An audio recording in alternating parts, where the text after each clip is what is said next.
नमस्कार। महाराष्ट्रामध्ये शिक्षकांच्या अनेक वर्षांपासून काही मागण्या प्रलंबित आहेत। त्यामध्ये जुनी पेन्शन असेल, पगारांची बिलं असतील। त्यामुळे आज सांगलीतील जिल्हा परिषदेच्या समोर महाराष्ट्र राज्य जुनी पेन्शन संघटनेच्या वतीनं ही जी प्रलंबित बिलं आहेत शिक्षकांची ती तात्काळ मंजूर करण्यात यावी आणि ही बिलं जे अधिकारी मुद्दामहून तटवत आहेत अशा अधिकाऱ्यांवर तात्काळ कारवाई व्हावी या मागण्यांसाठी आज जिल्हा परिषद सांगलीच्या समोर या संघटनेच्या वतीनं या ठिकाणी एक दिवसीय लाक्षणिक उपोषण करण्यात आलेलं आहे। आपल्याबरोबर या संघटनेचे जिल्हाध्यक्ष आहेत, आपण त्यांच्याशी बोलूया। काय नक्की मागणी आहे? नमस्कार, मी बापू दाभाडे, महाराष्ट्र राज्य जुनी पेन्शन संघटनेचे जिल्हाध्यक्ष म्हणून आहे।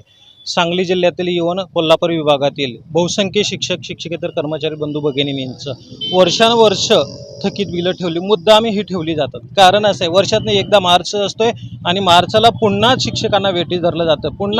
पुन्हा वेटीस धरलं की पुन्हा ते थकीत ठेवलं जातं आणि थकीत ठेवल्यानंतर खाली वास्तविक बघायला गेलं तर 3 स्तरावरती बिलं चेक केली जातात, ऑनलाईन चेक केली जातात। आणि एवढं ऑनलाईन 3 वेळा चेक करून सुद्धा आपल्या डायरेक्टर स्तरावरती त्या शिक्षकांची त्रुट्या काढल्या जातात आणि त्रुट्या काढून वर्षानुवर्ष शिक्षकांना त्यांचा हक्काचं जे वेतन आहे, हक्काचं जे बिल आहे त्यांच्यापासून वंचित ठेवलं जात आहे। यासाठी आज हे एक दिवशी जे उपोषण आहे हे फक्त सुरुवात आहे।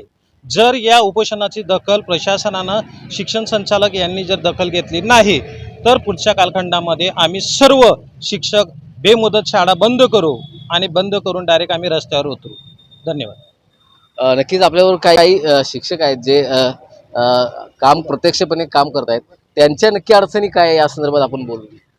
काय नक्की अडचणी ते? अडचणी म्हणजे दरवर्षी हे थकीत बिलं राहतातच लोकांची आणि 31 मार्च हा शेवट असतोय ऑनलाईन प्रोसिजर। डायरेक्टर लेवलला जी बिलं आतापर्यंत गेलेली आहेत ती बिलं 31 मार्चला डायरेक्ट रिजेक्ट केलेली बिलं आहेत। ह्याच्या अगोदर काय रिजेक्ट केले नाहीत, टॅब बंद आहे त्यांचा आणि 31 तारखेला त्रुटी काढताय आणि त्याची पूर्तता कधी करणार लोकांनी, शिक्षकांनी?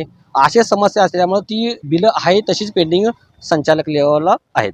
जवळजवळ सांगलीतली 505 लोकांची बिलं आहेत। आमची इच्छा एवढीच की ही लोकांची बिलं तात्काळ निघावी। किती वर्षांची बिलं आहेत? 5 वर्ष, 6 वर्ष, 7 वर्ष अशी थकीत बिलं पेंडिंग आहेत। नक्कीच 5-5, 7-7 वर्षे जर शिक्षकांची बिलं अशा तऱ्हेनं थकीत ठेवली जात असतील तर नक्की प्रशासन काय करतंय? या प्रशासनावर जे अधिकारी आहेत, मुख्य कार्यकारी अधिकारी, ते नक्की काय करतायत? त्यांचं लक्ष खालच्या शिक्षण अधिकाऱ्यांवर किंवा शिक्षण विभागावर आहे की नाही हा प्रश्न सध्या मोठ्या प्रमाणात उपस्थित होतोय।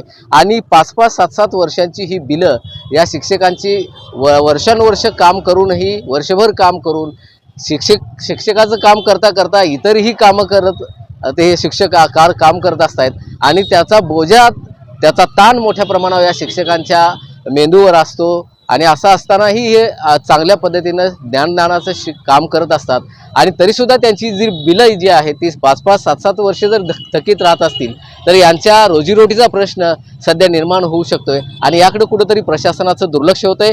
आणि यापुढच्या काळामध्ये प्रशासन नक्कीच याकडे लक्ष देईल का असा प्रश्न या ठिकाणी उपस्थित होतोय।